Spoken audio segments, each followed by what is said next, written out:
The second piece which we saw, and this is really where the architect of the Office of the Chairman came out, was the real estate and development. As we rightfully know, the intent of our citizenship by investment is to ensure that there is the right development, the right projects, which will benefit our citizens, obviously have a return on investment to the investor, but ultimately showcase the purpose of the CBI. Hello and welcome to another episode of CBI 101. I'm your host, Scoticia Hendrickson, and today I'm joined by His Excellency, Mr. Calvin St. Juste, Executive Chairman of the Citizenship by Investment Unit. Today, we're going to discuss the newly established Office of the Chairman Division. Hello and welcome. Thank you. Thank you. Thank you for having me again. I'm extremely excited to share with you some of the highlights for being 100 days old as a statutory corporation, and also to provide some insights on the newest initiative that we've launched, which is the Office of the Chairman, which primarily the goal is to provide exceptional customer service, but with a lens and focus on managing and ensuring that we have clear oversight and delivery of real estate and development within St. Kitts and Nevis. Awesome. But before we dive into the specifics of the Office of the Chairman, I'd like our listeners to have a better understanding of your role. As chairman, you provide leadership and governance, but what does that look like in practice? Yes, and thank you for asking a really great question, because sometimes we don't get to see what's behind the curtain. So within my role, there's a level of first providing good governance to the Board of Governors. And what that really entails is a level of accountability, integrity. And then the core area is protecting the program from a sustainable perspective. We continue to see the importance of the program for the citizens of St. Kitts and Nevis.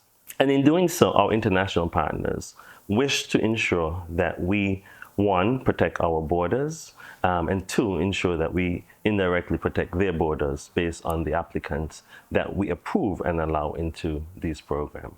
And in doing so, the role requires a lot of risk mitigation, implementing strategies. So ensuring that we implement a number of measures and strategies to de-risk the program while ensuring we remain very competitive. What people may see on most of the media or here is perhaps seeing me travel on planes and sometimes trains in some degree. And without context, they may not really understand the core reason why. The business of CBI, Citizenship by Investment, is a global business. Our stakeholders, our clients, our international partners, our international regulatory bodies are all overseas. And we pride ourselves on meeting our clients and meeting all interested parties wherever they are. And that is paramount, because without the presence, without promoting and branding the program, we would be left behind. And so it's important that we continue to be, as I said, show up so people can see you, can hear you. And that is what we continue to do. The role is multifaceted. It's ensuring that you protect the program. It's ensuring that you demonstrate good governance to the Board of Governors. You have to also ensure that the operation is running efficiently, effectively. But then at the end of all of this is ensuring that the citizens of St. Kitts and Nevis are benefiting with the investment that are part of it, ensuring that these investments are appropriately being directed to the sustainable island state growth. So The role is multifaceted. I think my job description has about 42 line items, but I don't think we have time for all of that. But the most important thing is ensuring that one, we protect the program integrity, we provide the level of transparency, but also ensuring that we're there when our stakeholders, our clients needs us, or even to the extent showcasing what we are doing to our international partners. As a citizen of St. Kitts and Nevis, born and bred, that is fantastic news. So that leads me into my next question. The unit recently, like you said, celebrated 100 days as a statutory corporation. Can you share with us some of the highlights from your first 100 days as a chairman and what we can expect over the next 6 months? Yes, we've been busy. I think the last time I came, we talked about the 30 days, days of excellence. And you could imagine 100 days after, there has been a lot happening. The key areas, as we said, people first. I shared this before. We reviewed over 1,000 applicants. We ensured that we had the right individuals on the team. We created an executive team with very well experienced individuals who have demonstrated a level of professionalism that has clearly impacted the program to the positive level. The other thing we've done is we've transition to a statutory corporation. We have seen significant growth. The program has grown 169% of new applicants. For the last 4 quarters, the time frame we transitioned to a statutory corporation compared to the previous 9 months. So you can see the positive impact that we've had and the work that we've done to grow the program, to demonstrate, that we are the first and finest. We've also been through the process of reviewing all the various projects that we saw and making the right determination on the projects that demonstrate who we are. The project that demonstrate that we are a 40-year-old program. We said we are the first, and we are moving towards the finest. So we wanted to make sure that we audited each and every one of those appropriately, and we continue in the auditing process. We're also in the process of launching a new website that will, showcase the beauty of St. Kitts and Nevis as to why an investor would choose St. Kitts and Nevis as a place for their second citizenship.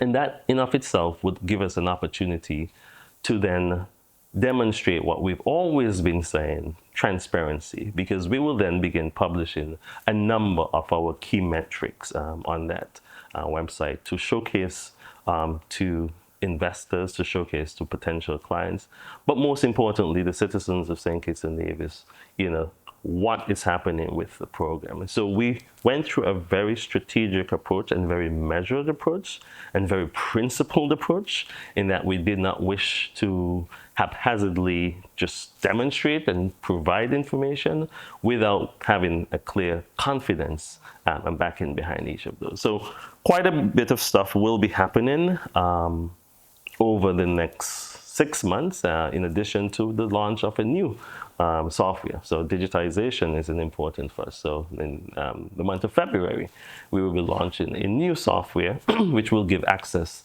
to our authorized agent, our local service providers, as well as our international marketing agent, a view into the life cycle of each of the applicants. So there's a number of things happening. I can rattle off a few, but I do want to at least save some of the good stuff for later. Thank you. Thank you so much for that. Now let's turn to the office of the chairman itself. Can you tell us the main objective of this, the new division?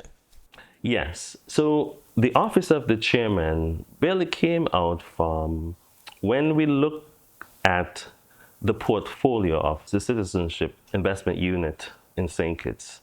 There's really two core areas, I would say. There's the element of the operation of ensuring that when an applicant decides, or an individual decides to pursue a citizenship within St. Kitts and Nevis, that individual gets the level of customer service, that individual, and the process is efficient, it's speedily, it goes through the due diligence, quality checks, and so forth. So we begin that process first. The second piece which we saw, and this is really where the architect of the office of the chairman came out, was the real estate and development. As we rightfully know, the intent of our citizenship by investment is to ensure that there is the right development, the right projects, which will benefit our citizens, obviously have a return on investment to the investor, but ultimately showcase the purpose of the CBI. And so the office of the chairman really has three broad aims. One, it's going to oversee the managing, so under my leadership and with the help of executive director, the new executive director, Governor Demille James. It's really the three core objectives. The first one is to manage and review and approve all the various projects application that comes through the CBI program to be part of our program. The second is to ensure that we're supporting the sustainable economic growth. And that is pivotal. What do I mean by that? These projects, whether it's a hotel, it's a development, it's a resort, it's a number of different pieces, a hospital, Bastia High School, these create jobs. And we're being very clear that these projects must be completed. They must be completed at an international and local and regional standard to showcase that St. Kitts is a world-class country, and when we develop something, it's developed at the highest standard. So we will ensure that we retain our local contractors, a number of our local contractors, a number of our local architects, a number of our local project managers and construction engineers to provide that level of oversight, to ensure that the timelines are met, to ensure that the budget are really taken into the level of transparency. And most importantly, to ensure that these projects provide jobs for our citizens and our local entrepreneurs and business individuals, but also gets completed. And then lastly, it's the office of the chairman. Third main goal is to be that center of excellence. It needs to be that one-stop area for our developer, for the international developers and investors, for the stakeholders, and even from a client perspective, where they can have that central point of contact to ask questions, to get updates, and to understand what is happening with the project to ensure that there is a level of completion in place. That's great. That sounds impressive. How will the office of the chairman go about accomplishing these goals? Yes. So, I've mentioned before in terms of ensuring that we have oversight. And in doing that, we will actually begin auditing a number of these projects. And in auditing these projects, we want to ensure that we have qualified individuals who are part of the program and who will provide that level of monitoring and oversight. And when we say oversight, it's not behind the desk. We will physically go and see where things are from a completion perspective. And we're going to manage this as we are as a business. And with any other business, once you are lending, you want to ensure that the funds are appropriately and responsibly being managed and delivering the product that it initially intended to. So we'll have those areas taken care of. We will make sure that we provide regular updates. We will ensure if there's any challenges that these are taken into consideration before we actually release additional fundings. And what kind of impact do you expect this to have on real estate projects and the overall program?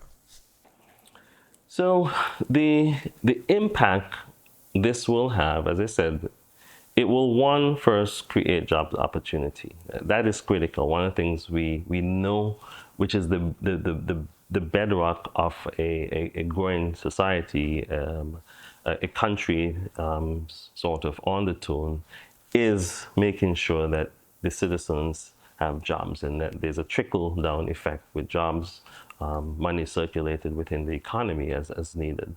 So that would be critical. Um, and secondly, I think we have to be clear. We've seen some of the projects that were not completed, and those has impact onto the program. And so we want to make sure, one, that these projects and the funds and dollars that are allocated meet the right needs, and ensuring that they completed with the right quality and standard to regain and impress upon the confidence for both our local citizens, but most importantly, our international partners. So the impact is going to be, I would say, threefold. One, economic. It will be an economic driver in terms of making sure that we see individuals getting the jobs, and that's going to be critical in some of the areas that we oversee and the agreements. Two, I would say, ensuring that the projects meet the international standard and regional standard in terms of the quality of products, the standard of completion. And I think lastly, the intent of this is to demonstrate the ultimate goal of the CBI program, and primarily all CBI program, is to ensure there is sustainable growth within the country, and ensuring that the program can continue to be used in the way it was initially architected for. Awesome. And based on what you've mentioned, Mr. St. Just, about initiatives that will enhance the lives of citizens of St. Kitts and Nevis, you touched on that, but can you elaborate further? So what I would say is, in terms of the lives of we have to remember one key thing. The CBI program and the revenue contribute to about 65% of our GDP. And I think, just to, as we say, peel the onion a little further, what does that mean? The revenue that comes from that program impacts a number of different things. And what I would say, just so individual, all those social development programs, Aspire, as we recently, the STEP program, the Boost program, the LIFT program. I mean, I can go on and on with the various. The money that comes in goes to those programs. And we know we all either have a friend or family or someone within our circle who is part of that. And you can imagine, if this program goes away, the impact and implication that it has. The funds from this program also goes into, to some degree, the salaries of our civil servants. And when I step back and as you said, the 100 days, and obviously the program has gone through a number of transformation, it is important that everyone understand the impact, because it's easy to indicate what you would like to see. It's easy to criticize the program, but without the program, that's what we need to consider. Without the program, there would be no funding. Without the program, where would the money come from? Without the program, where would those jobs for the development come from? And it is important, I think a number of things over the time I got with the critics, and I love feedback. Feedback is a gift, and I welcome it, because I think those feedbacks help to hold us accountable. But we need to be responsible in terms of what those feedback has demonstrated, because the lives of every Kittitian and Nevisian at this point in time is impacted on the revenue that comes in from these programs. And the reality is, and maybe not everyone here, the two main areas of revenue is our taxation aspect in the revenue, and the CBI. And of those two, we are 70% 65, 70%.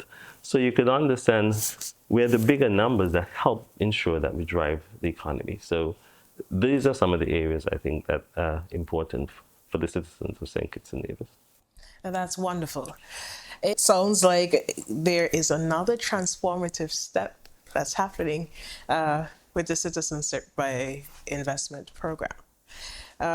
Is there anything you'd like to add before we wrap up? Yeah, I think well, first I would like to commend.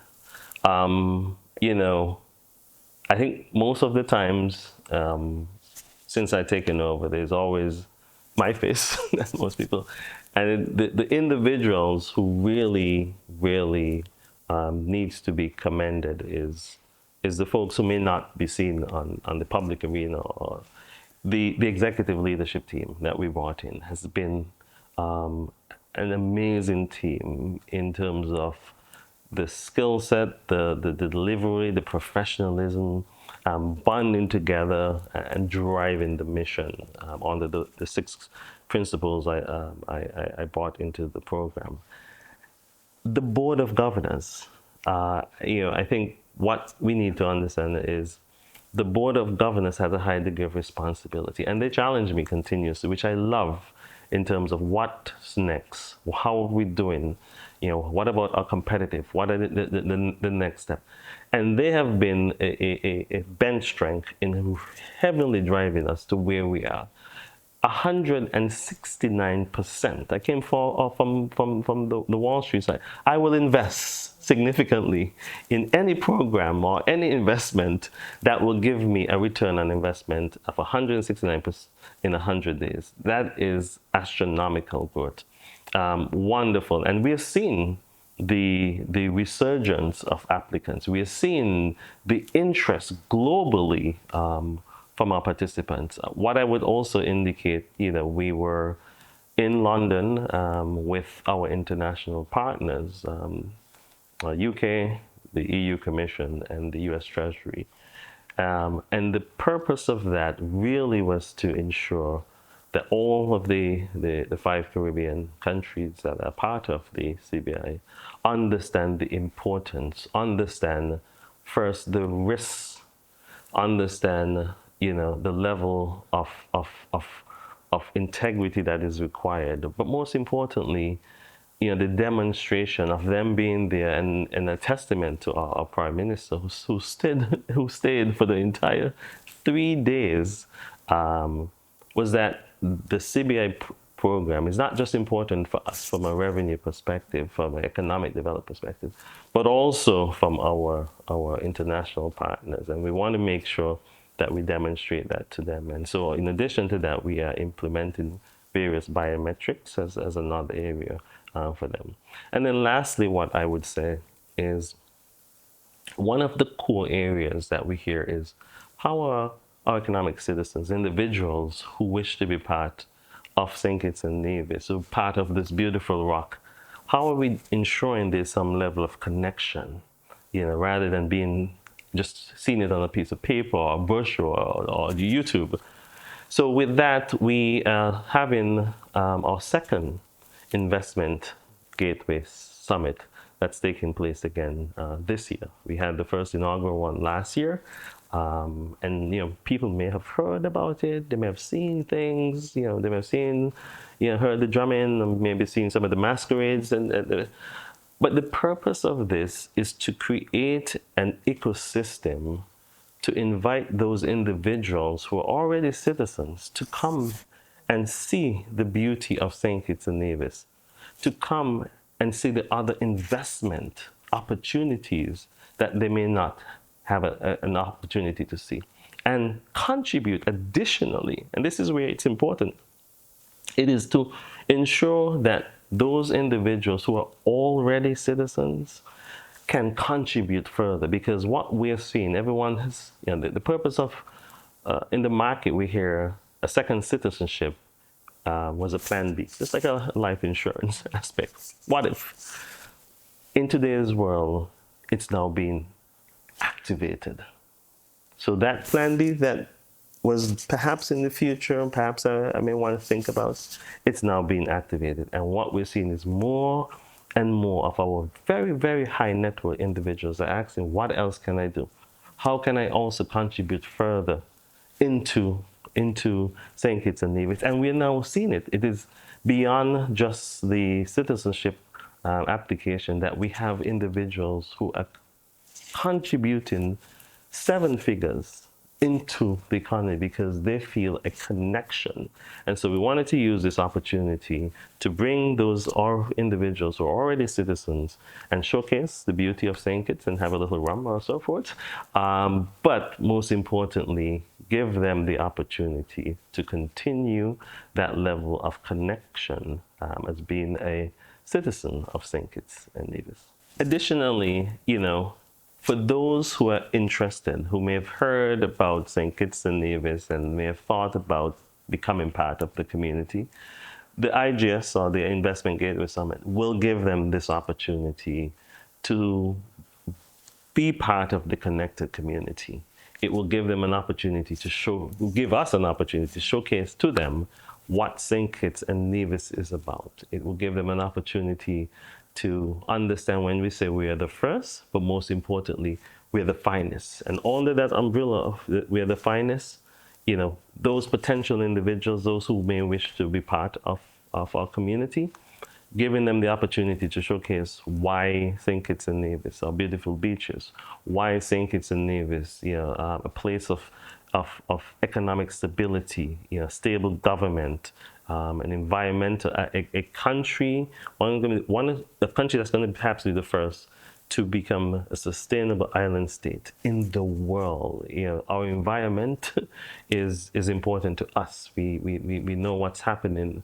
Obviously, the crisis from an environmental perspective, and that is going to give them an opportunity to get connected, showcase our financial bench strength. We have here in St. Kitts and Nevis the bedrock of our Eastern Caribbean Central Bank, and also our financial structures here that demonstrate bench strength. Also, some of the business opportunities that potential investors can have. We have trust business, we have a number of offshore businesses as well. So there's a plethora of things for those who have already become citizens and now can get the connection, but also for those who wish to become a potential citizen can be invited and see what St. Kitts and Nevis is about. Thank you for sharing these insights. It's been a pleasure having you on this show again.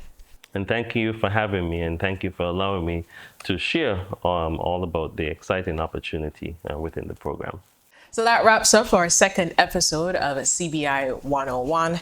Stay tuned for more insights and updates from the Citizenship by Investment Unit. Thank you for tuning in. We look forward to having you with us next time.